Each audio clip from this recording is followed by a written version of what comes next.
Hello, my dear students. How are you? Hope everyone is doing good.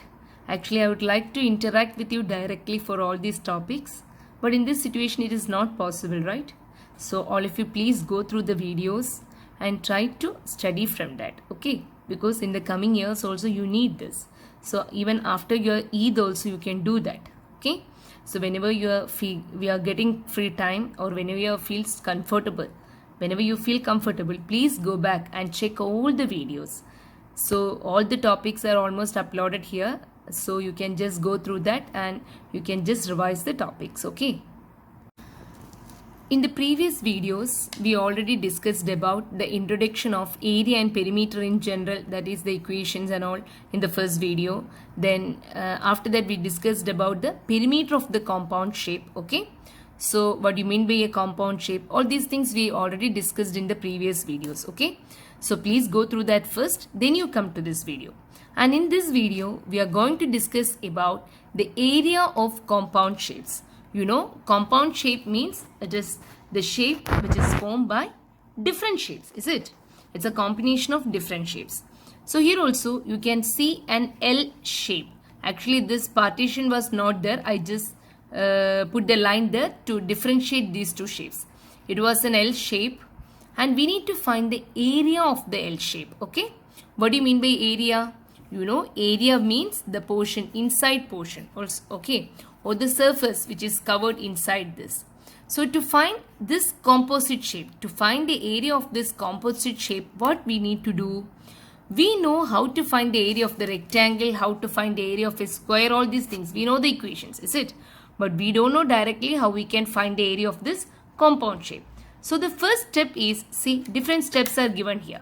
So first step is we will divide this figure as two shapes, okay? That is shape A and shape B. Then we will find the area of shape A and then shape B, okay? So actually you can either divide like this or you can draw a line here and you can make one A and one B, like that is up to you. What you should do? You should check the details of the measurement given and from which one it is easy for you to find the unknown length or width. Like that you need to divide the shapes. So I just divided the shapes like this, okay? So I just put a line here, I divided like this. So this one is up is A and down is B. Then what is the next step? We are going to find the area individually. We will find the area of A first, then the area of B. Then what we will do? We will add the areas. We will add A and B. Then it will be the final area of the plot or final area of the figure. Okay. So in the previous videos, when we are finding the perimeter, what we will not divide the figure, nothing. What we will do? We will just add the shapes, add the sides, and it will be the perimeter. Area means it will be the inside portion. So we need to divide the figure, or we need to make partition for the figure according to our convenience. Our convenience means what? According to the availability of the measurements. You need to check the measurements and sometimes see here 10 centimeter is given, here 4 centimeter is given. If something is unknown, we know from this we need to subtract, then we will get this. Like that, whatever measurements are available, accordingly you need to find the unknown. Okay. So here in this case, the measurements are given. This is the length. So this is same as this, is it? From here till here, that is JK. Look, have a look here. J is this vertex and K is this vertex. So JK will be same as what? This one, OP, is it? We know that. And JO will be same as what? KP, is it? So for finding the first one, the area of A. Area means what? Area is length times width. Why? Because this is a rectangle. If it is a square, what you will say? We will say side multiply side, or even same length multiply width you can do. In the case of square, both length and width will be same. So here what is the length? It is 12. And what is the width? It is already given here. Nothing is unknown. It is total is 10. It is already given. This is 4 and this is 6. You know, see, 6 plus 4 is what? 10. Same as this, is it? So if any of this width is not given, we can subtract from the other measurement from 10. Then we will get that measurement. Okay. But here is straight away given. So the first one is 12 times 4, is it? Length is 12 and width is 4. What is 12 times 4? We need to do 12 times 4 and it is 48. And what is the measurements unit? Here it is centimeter, here also centimeter. When we multiply 2 centimeters, we will get centimeter square, or you can write SQ centimeter, that is square centimeter. Anything is okay. The area of B. What is the area of B? Again, what is length? This is the length and this is width. And we know. So what is the length there? It is 6 centimeter. And what about the width? It is only this much. That is 4 centimeter. So what is the area? Length times width, or length multiply width. That is 6 times 4.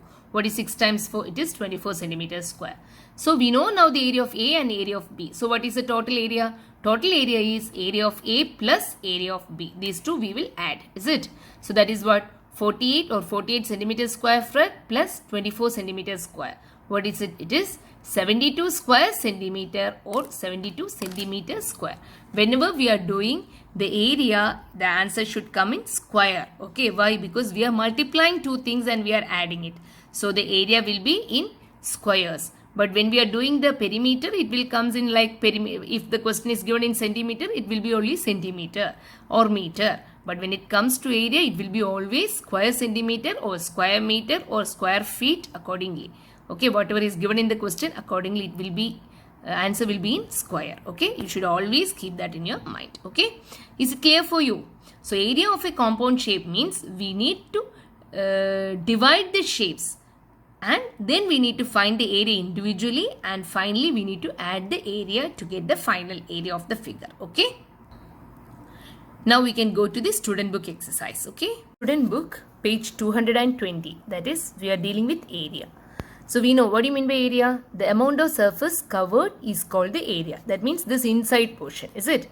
This we already discussed in the introductory video. Please go through that.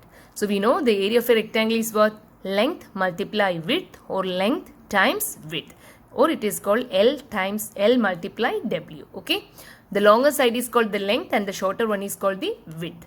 Length and width. So this is all you know. Then area of this next one is the area of a square. What is the area of a square? For a square means all the sides are same.